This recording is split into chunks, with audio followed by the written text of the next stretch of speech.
Hello everyone, TurtleLags here, bringing you another Reverse 1999 video. Today I am going to go over some tips that I would recommend for new players who want to accelerate the progress of their account and make sure that they are using their stamina and their resources optimally. I am going to do my best to not state the obvious.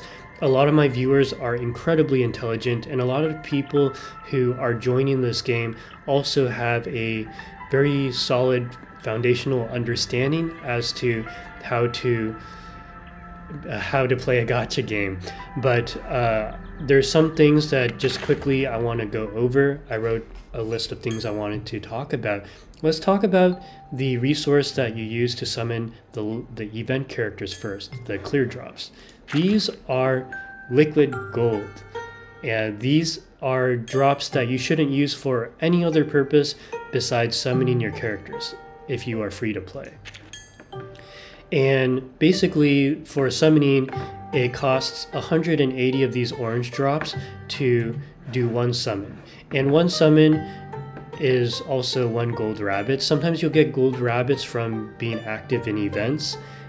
Every time a new character is released, usually they'll during the event they'll provide some bunnies for you that you can use to summon your characters.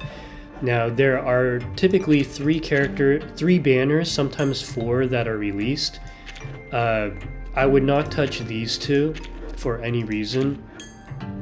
There's some content creators who will talk about the merits of summoning on a character that is in the general pool of characters, but I am of the belief that eventually, if you play the game long enough, you will lose the 50-50 to the general pool of characters, which if you ever want to know what they are, you can check the details, and it'll have the list of characters that are within the general pool. The cool thing about this game, unlike other gacha games, is that the event characters, like in this case, Shemaine, the event characters are available for 3 weeks and then they disappear, but they are added to the general pool of characters 3 updates later. For instance, in version 1.4, which releases in less than 10 days, in addition to there being another event character that replaces this one, which in our case is most likely going to be 37, a star sub DPS, you will also notice that in the general pool of characters, in addition to the ones in this list here, 2 more characters will be added to the general pool, which will be Pickles and Melania. And so basically, as time goes on, there will be more and more characters that you could lose the 50-50 to. So for that reason, I would say you should always pull on event characters. It makes me, knowing this, makes me hesitant now on getting Portrait 5 of any character, just because, like right now I have Portrait 5 for Sotheby and later on for Pickles, and I'm actually kind of worried to pull a 6th, or I guess a 7th Sotheby or a 7th Pickles, but I don't know. Well, I guess the chances of that happening is not that high, but still it is something that I think about every now and then. In terms of who to pull right now, is Shemaine a good character to pull? Shemaine is a good character, but he doesn't really offer anything that the existing characters don't already do. I would say Shemaine is kind of like a hybrid of different characters all in one character. So in terms of power level and everything, as well as value as a support, it feels great to have him as a support because you can play him in 2 different ways. You can play him as a general support where he debuffs the enemy and then lets your DPS, your damage dealers, do their thing, or you can, because he has a way to get his ultimate back up, which allows him to deal a decent amount of damage that is comparable to a damage dealer. You can kind of switch modes and have Shemaine be a damage dealer. It's pretty cool. He's super flexible and he's one of the coolest characters in the game. So if you pull for him, I would say it's okay, but for version 1.4 there are 2 very good characters that are being released. 6 is a support that will be released on the second half of version 1.4 most likely, and he is a support that offers debuffs and buffs that some of our characters can't even do currently. So I would say he's more of a must pull, quote unquote. He will be added to the general pool eventually, so you know, don't worry about fear of missing out. You're not. And then 37, she was a character who was kind of mid in the beginning because she had a kit that had very little synergy with good characters. However, now that Joan Youngzi, the first limited 6-star character being released in version 1.6, does follow up attacks consistently, so now 37 is a lot of people recognizing her power level. But even so, there's a lot of content creators that make a point that for 37, for her to shine, you need her at Portrait 3 or not. I don't have an opinion on that. I want to pull her first and test it out, although I do plan on possibly getting a P3 to P5 37, so I'll probably leave it to the other content creators to figure that out. Oh, in terms of ways to get clear drops, let me talk about endgame content. As a new player, you should always keep endgame content in mind. The first thing you want to do is clear the main story. There's 4 chapters, and I won't reveal the stages or anything, but just clear the stages. The latest stage you can reach is 4-23. So basically chapter 4, the 23rd stage. That's the farthest you can go. And what that does, it allows you to have access to all the stages that you need to farm efficiently. There is also endgame content called Artificial Somnambulism. And Artificial Somnambulism, you start off, let me see, where is it located? So it's been so long. Okay, I forget how to access... Oh, here we go. Alright, so there's 10 stages in, excuse me, the Somnambulism. You want to clear stage 10 in order to unlock Limbo. And Limbo is... it resets every 15 days, or no, it resets on the 1st and the 16th of every month. And each of these stages that you clear, you can get up to 100 clear drops. So if you max clear Limbo, there's 6 stages, 100 orange clear, or 100 clear drops each, so that's 600 clear drops. You can get 1,200 clear drops every month if you max clear your Limbo stages. And then the other way that you get more summons is, as a free-to-play, would be the pawn shop. You want to buy, hopefully my camera isn't blocking this, but you can buy Unilogs, the bunnies. You can buy 10 Unilogs with 600 of these cassettes every month. And the cassettes you obtain by summoning characters. I am of the opinion that if there is an event character who is not a must pull, but you kind of want him or her, I would say it's okay to summon 10 times on that event banner. Like if you want to summon on Shemaine a little bit, then I think it's perfectly reasonable to spend 10 to 20 summons on that character. Basically, on average, it takes about 43 point something pulls to pull a 6-star. And then when you pull a 6-star, you have a 50-50 chance to either get the event character or one of the general pool of characters. And I mention this because, not because you should pull on an event character you don't need, but that sometimes you need a little bit of cassettes in order to get more of these bunnies. And yeah, and then for the orange cassettes, which you get from pulling the rare characters, you could spend them on the Unilogs. Some people... Oh, and cacophonies. You should always get that. Actually, I'm going to buy that now. Wow, I actually almost forgot to do that. Okay. So, I went over that. Oh, okay, let's go over resources next. So resources, basically, actually, let me talk about raising characters. So basically, the maximum potential of a character is level 60 and insight 3. Basically, every time you get a character to hit the cap, which is this denominator right here, you have the opportunity to increase the level cap by inciting. Actually, this is not a good example. But anyways, so you would normally click the plus sign in order to unlock the level cap of your characters, and each insight will unlock different abilities. Some of them are not so important, but a lot of them are very important.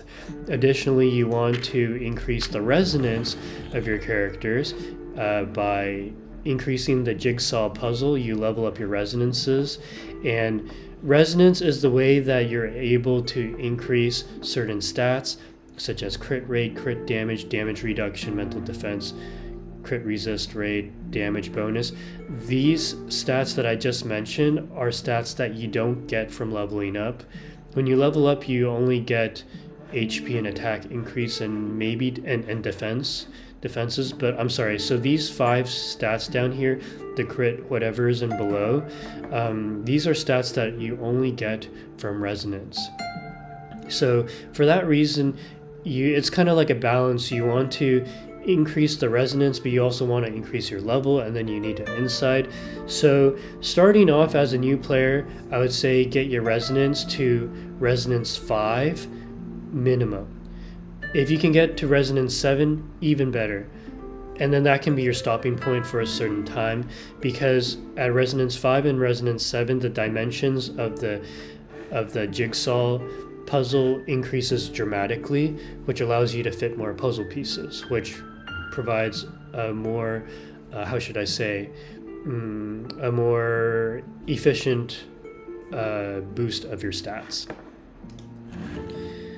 Okay, so I mentioned that because when I go back to farming resources, these 6 resources right here, this clawed pendulum, prophetic bird, holy silvers, skeleton, mandrakes, and biting boxes.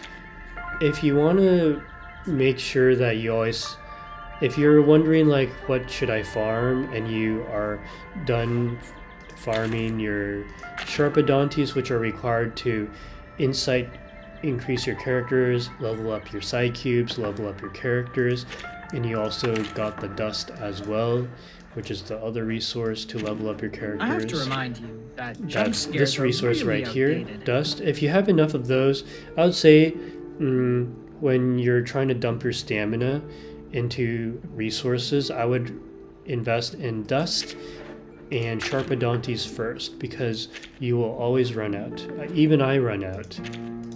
And then once you have, say, like 300k to 500k at least of each of those resources, then maybe you can start considering farming these. Just so you know, you need 5 of these clawed pendulums in order to unlock resonance 5, and then for resonance 7 the resources start to differ based on the characters you're trying to raise. But anyways, I mentioned this because I want to talk about the stages you should farm for each of these resources, because not every stage is built the same. They offer different resources, they have different stamina requirements.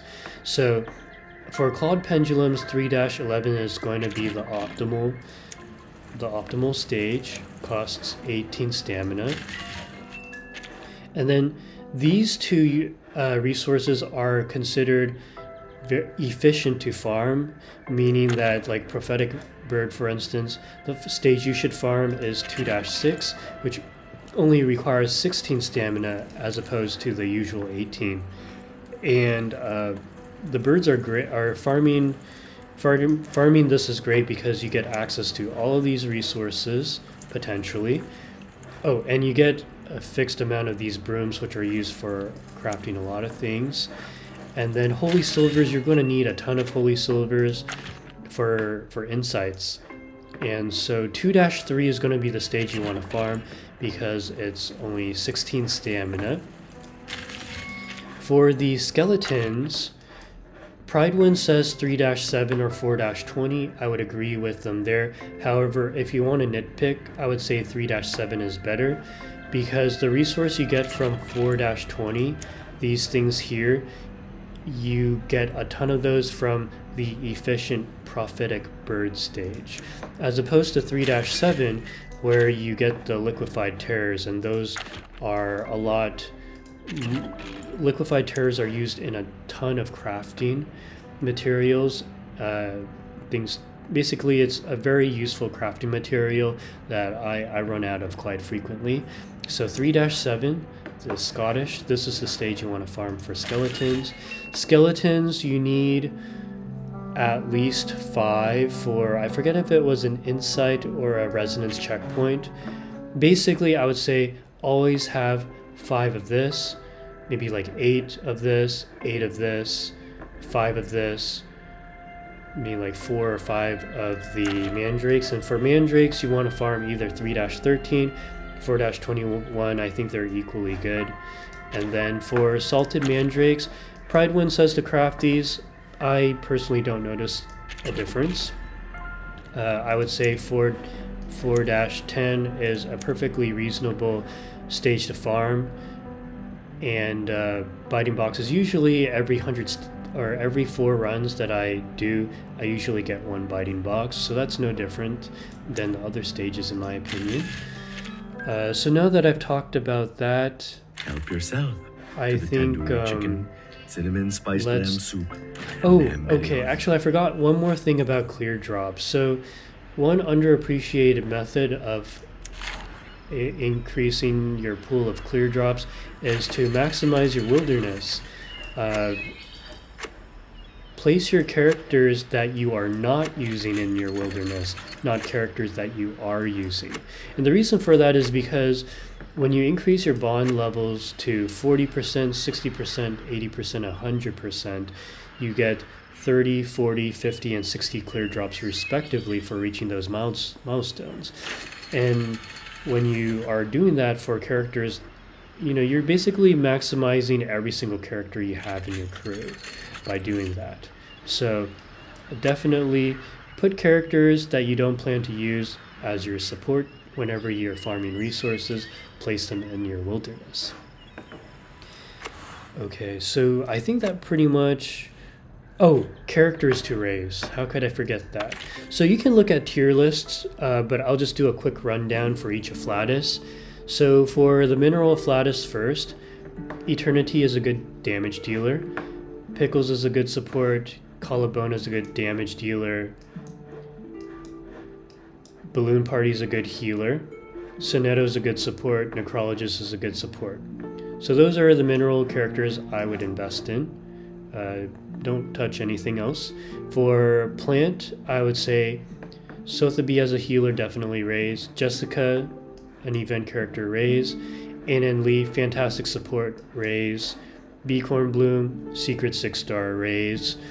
Druvis, her stock has kind of fallen off with all these ridiculous limbo stages that are resist to control, but Druvis everywhere else, her Petrify is very good, so definitely raise. And if you raise Druvis, then I would say Satsuki is worth raising because they work together quite nicely as a Petrify team combination in the same way that Jessica and Sotheby are a fantastic poison combination. And that's about it for the plant units that I would say are relatively future-proof. And then for Star Afflatus, Tooth Fairy, an event character, definitely raise as a healer. Voyager raise, Regulus raise, Lilia do not raise, Charlie raise. Even if you don't have her P3 yet, just raise her anyways because you eventually will. Baby Blue, I used to say to raise, but now not anymore. There's just too many good characters now. Actually, no, I take that back. You can raise Baby Blue as a support. That's fine. Okay, I think that is about it for Star, and then for... Am I missing anyone? Oh, Beast.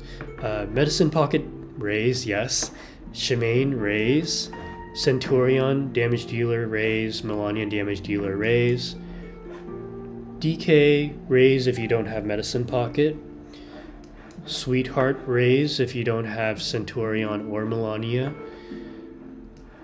Tenant is okay. Actually, maybe don't touch Tenant. Oh yeah. For Spirit, A-Knight is worth raising. He's kind of falling off, but will pick up again once his signature, once his, there's a side cube, which is the weapons in this game that goes well with A-Knight. So A-Knight is worth raising. And I think, oh, Miss New Babel don't raise. At this point, there's enough good follow-up attackers that I don't think she'll be good for an offensive team. If you're okay with taking more turns to clear, then Miss New Babel is fine. I'm hopeful that they improve the shield mechanic in the future. Okay, so I think that pretty much is it. Guys, thank you so much for watching.